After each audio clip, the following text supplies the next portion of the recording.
Estamos aquí para aprender a hacer una obra de $1 millón, ganadora de premios y ganadora de postulaciones a salones.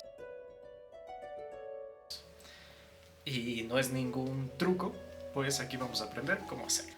Para empezar, debemos entender que para crear hay que investigar. Se acabó el método de soy el artista que nació en el Renacimiento y en el Medioevo y puedo hacerlo por la gracia divina.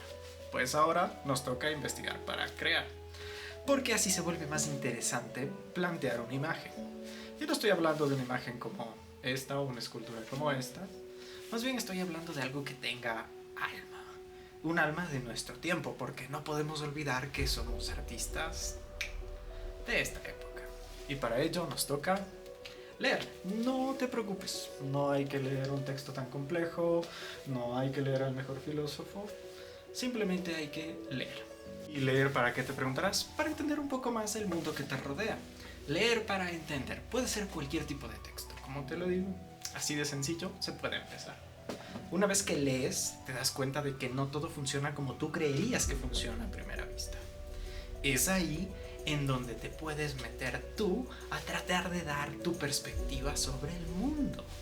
Y esa es la parte interesante de empezar a crear el cuadro de $1 millón.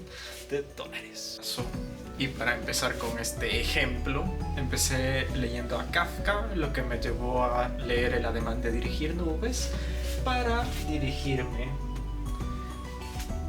a El Machangar al río de Quito y empezar a rescatar algo que se le conoce como agua muerta. Es algo así como un experimento, ya que al haber unido estos textos me permitió cuestionarme una parte fundamental de las artes, que es la captura del bodegón. El bodegón como tal es una naturaleza muerta, y qué más naturaleza muerta que como tal el agua, que es en la investigación tenemos que esto pertenece a la anoxia, lo pondré por aquí, que significa principalmente, y es esta agua en estado ya de descomposición, la cual al pasar unos días empieza a burbujear porque empieza a fermentarse. Entonces esto es parte de a dónde llegué como sujeto de estudio, y voy a generar una imagen a partir de esto. Tiene una carga simbólica, una carga teórica y una parte de investigación. Es así como seleccioné este objeto. No soy científico, pero soy artista y me interesan estas cosas. Entonces, vamos a crear la imagen a partir de esto, nuestro cuadro de $1 millón.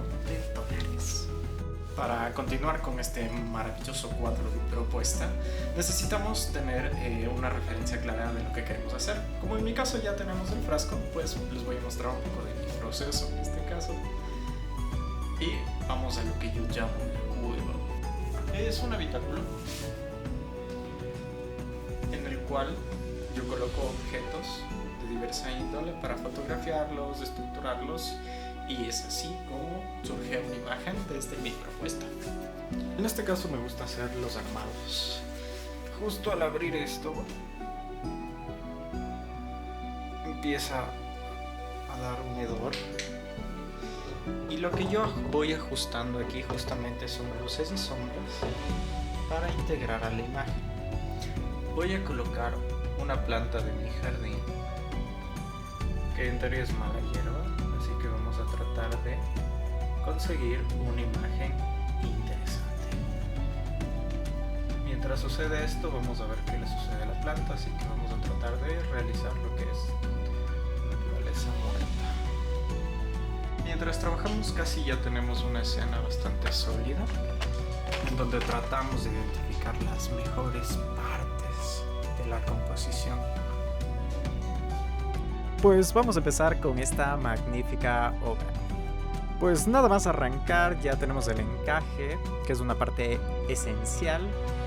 Estructuramos y colocamos las partes más importantes de nuestro frasco. No olvidar que parte esencial es la segmentación entre luz y sombra, y colocar siempre lo general y de ahí partir hacia lo específico. Una vez dada esta parte inicial, procedemos a realizar lo que conocemos como una base en el pastel seco cuando tratamos de trabajar un área mixta.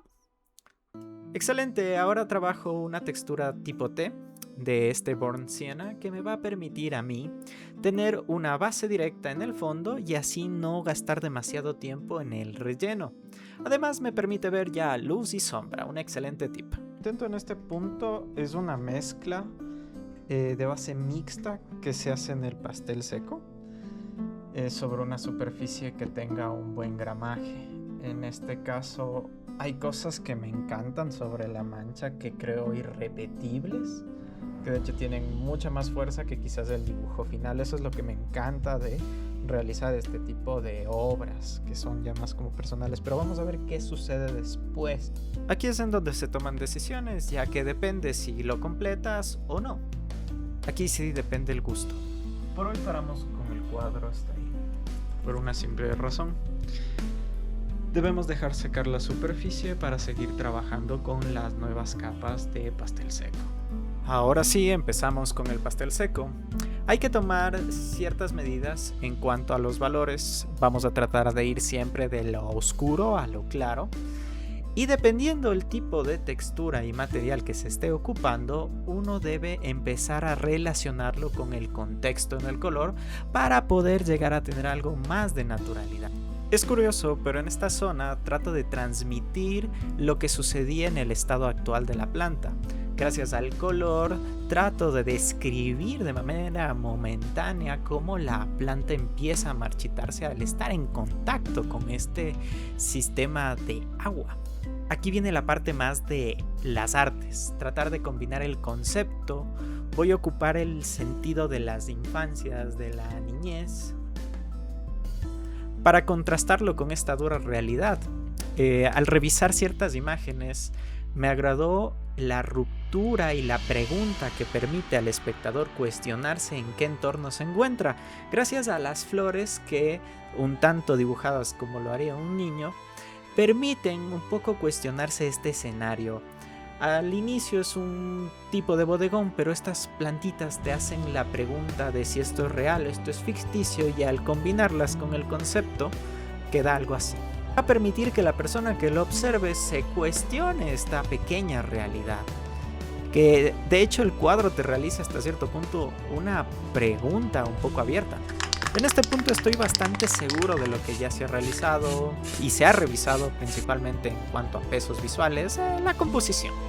Una vez que ya está listo esto, procedemos a la parte de la firma, que es con la cual se concluye usualmente un cuadro, y nos toca el enmarcado. Es algo que me gusta hacer a mí de manera personal, ya que se siente esa parte de la alquimia. No sé a ustedes si les parece esto importante, pero para mí sí.